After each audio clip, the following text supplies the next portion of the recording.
ಹೇ ಗಿದಿರಾ crazy people, ಇನ್ನು ಯಾರು ನಮ್ಮ ಚಾನಲ್ಗೆ ಸಬ್ಸ್ಕ್ರೈಬ್ ಆಗಿಲ್ಲ ಈ ಕೂಡಲೇ ಸಬ್ಸ್ಕ್ರೈಬ್ ಆಗಿ ಬೆಲ್ ಐಕಾನ್ ಮೇಲೆ ಕ್ಲಿಕ್ ಮಾಡಿ. ಕಾಂತಾರ ಚಾಪ್ಟರ್ 1 ಟ್ರೈಲರ್ ಈಗ ತಾನೇ ನೋಡ್ಕೊಂಬಂದಿದ್ದೀನಿ. ಏನು ನಾನು ಕೆಟ್ಟ ರಿವ್ಯೂ ಇದಕ್ಕೆ ಕೊಡಲ್ಲ, ಯಾಕಂದರೆ ಜಸ್ಟ್ ಆಸಮಾಗಿ ಮಾಡಿದ್ದಾರೆ. ನಾನು ಸುಮ್ಮನೆ ಯಾವುದೇದೋ ಮೂವಿ ಕೊಟ್ಟಂಗೆ ಕೊಡೋಕ್ಕಾಗಲ್ಲ. ಈ ಮೂವಿ ರಿಯಲಾಗಿ ಚೆನ್ನಾಗಿದೆ. ನಾನು ಸುಮ್ಮನೆ ಕೆಟ್ಟದ್ದು ಕೊಡೋದು ಒಳ್ಳೇದು ಕೊಡೋದು ಈ ಥರ ಮಾಡಲ್ಲ. ನಾನು ಪಕ್ಕಾ ರಿವ್ಯೂನೇ ಕೊಡೋದು. ಟ್ರೇಲರ್ ಹೆಂಗಿತ್ತು ಅಂತ ಅಂದರೆ, ದುಡ್ಡು ಇಲ್ಲಿ ಖರ್ಚು ಮಾಡಿದ್ದೀನಿ, ಇಲ್ಲಿ ಖರ್ಚು ಮಾಡಿದ್ದೀನಿ ಅಂತ ತೋರ್ಸಂಗೆ ಖರ್ಚು ಮಾಡಿದ್ದಾರೆ. ಚೆನ್ನಾಗಿ ದುಡ್ಡು ಖರ್ಚು ಮಾಡಿದ್ದಾರೆ. ಕ್ವಾಲಿಟಿ ನೆಕ್ಸ್ಟ್ ಲೆವೆಲಲ್ಲಿ ತೆಗ್ದಿದ್ದಾರೆ. ಕ್ವಾಲಿಟಿ ಬಗ್ಗೆ ಒಂದು ಮಾತು ಯಾವನಾರು ಆಡ್ತಾನೆ ಅಂದರೆ ಅವ್ನು ಹೆಡ್ ನನ್ನ ಮಗ ಅಂತ, ಆ ರೇಂಜಿಗೆ ಕ್ವಾಲಿಟಿ ಇದೆ. ಇನ್ನು ಆ್ಯಕ್ಟಿಂಗ್ ವಿಚಾರಕ್ಕೆ ಬಂದರೆ ರಿಷಬ್ ಶೆಟ್ಟಿ ಅವ್ರದ್ದು ಮತ್ತು ರುಕ್ಮಿಣಿ ವಸಂತ್ ಅವ್ರ ಆ್ಯಕ್ಟಿಂಗು ಮತ್ತು ಬೇರೆ ಪಾತ್ರಗಳಿದ್ವಲ್ಲ ಅಲ್ಲಿ, ಬೋಡ ಆಗಿರ್ಬೋದು, ಪ್ರಮೋದ್ ಶೆಟ್ಟಿ ಆಗಿರ್ಬೋದು, ಮತ್ತು ರಾಜರು ಯಾರ್ಯಾರು ಇದ್ದಾರೆ ಅವರು, ಗುಳಿಗ, ಮತ್ತು ಒಂದು ತಾತ ಇತ್ತು ಅವಯ್ಯ ಏನೇನೋ ಹೇಳೋದು ಕಾಂತಾರ 1ನಲ್ಲಿ, ಅದೇ ತಾತನ ಹಾಕಂಡು ಈ ಥರ ಎಲ್ಲರ ಆ್ಯಕ್ಟಿಂಗ್ ಕೂಡ ತುಂಬ ಚೆನ್ನಾಗಿದೆ.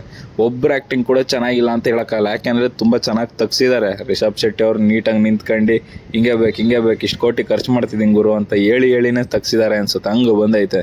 ಇನ್ನು ಮ್ಯೂಸಿಕ್ಕಿಗೆ ಬರೋದಾದರೆ ಟಿ ನೀನಿ ತಿತಿ ನೀನಿ ಅಂತ ಒಂದು ಮ್ಯೂಸಿಕ್ ಐತಲ್ಲ, ಅದು ಸಾಫ್ಟ್ ಟ್ಯೂನು, ಆರ್ಟ್ ಟ್ಯೂನು, ಎಲ್ಲ ಟ್ಯೂನು ಮಾಡಿ ಕೆಚ್ಚಿ ರುಬ್ಬಿ ಬಿಸಾಕ್ಬಿಟ್ಟಿದ್ದಾರೆ. ನೆಕ್ಸ್ಟ್ ಲೆವೆಲ್ ಮ್ಯೂಸಿಕ್ ಐತೆ. ನನಗೆ ಇತ್ತೀಚೆಗೆ ಯಾವ ಫಿಲಮ್ ಟ್ರೇಲರ್ ಇಷ್ಟ ಆಗಿರಲಿಲ್ಲ, ಯಾವ ಫಿಲಮು ಇಷ್ಟ ಆಗಿರಲಿಲ್ಲ. ಈ ಕಾಂತಾರ ಬಂದ ಮೇಲೆ ನನಗೆ ರಿವ್ಯೂ ಮಾಡಬೇಕು ಅನ್ನೋ ಮನಸ್ಸು ಬರ್ತೈತೆ. ಆ ರೇಂಜಿಗೆ ಇಷ್ಟ ಆಗೈತೆ ಕಾಂತಾರ ಚಾಪ್ಟರ್ 1 ಟ್ರೇಲರು. ನಾನು ನಂಗೆ ಬುಕ್ಕಿಂಗ್ ಓಪನ್ ಮಾಡಿದ ತಕ್ಷಣ ಬುಕ್ ಮಾಡ್ಕೊತೀನಿ, ನೀವು ಮಾಡ್ಕೊಳ್ಳಿ. ಇನ್ನು ಫೈಟಿಂಗು ಅದೇ ಹುಲಿ ಬರುತ್ತೆ. ಆ ಹುಲಿಕಿನ ಮುಂಚೆ ರಿಷಬ್ ಶೆಟ್ಟಿ ಅವ್ರು ಬರ್ತಾರೆ ನೋಡಿ, ಅದೊಂದು ಒಂಥರ ಸೀನೇ ನೆಕ್ಸ್ಟ್ ಲೆವೆಲ್ ಐತೆ. ಅದು ಹುಲಿ ಬಂದಂಗೆ ಬರ್ತಾರೆ ಅವರು. ಆಮೇಲೆ ಕೆಲವೊಂದೊಂದು ಇವ್ರ ಜೊತೆ ಇದ್ದಿದ್ದ ಸೀನ್ಗಳು, ನಾನು ಲವ್ ಮಾಡಿಬಿಟ್ಟು ಏನೋ ಆಗೋ ಥರ ಒಂದು ಸೀನ್ ಐತೆ. ಅವೆಲ್ಲ ಆ ಥರ ಇರಬೇಕು ಫಿಲಮಲ್ಲಿ ಅನಿಸುತ್ತೆ. ಆ ಥರ ಒಂದು ಮೂವಿ ಕಂಡು ಬರುತ್ತೆ. ಇದು ಫುಲ್ ಎಲ್ಲ ಹಿಂದಿನ ಕಾಲದ್ದೇ ಮೂವಿ ಥರನೇ ಕಂಡು ಬರುತ್ತೆ. ಆಮೇಲೆ ಇನ್ನೊಂದು ಇಷ್ಟ ಆಗಿದ್ದೇನು ಅಂದರೆ, ಕಾಂತಾರ 1ನಲ್ಲಿ ಇದ್ರಲ್ಲ, ಅದೇ ನಮ್ಮ ನಾರ್ಮಲ್ ಕಾಂತಾರದಲ್ಲಿ ಅಲ್ಲಿರೋ ಆ್ಯಕ್ಟರ್ಸ್ಗಳನ್ನೇ ಇಲ್ಲಿಗೆ ಹಾಕೊಂಡವ್ರೆ.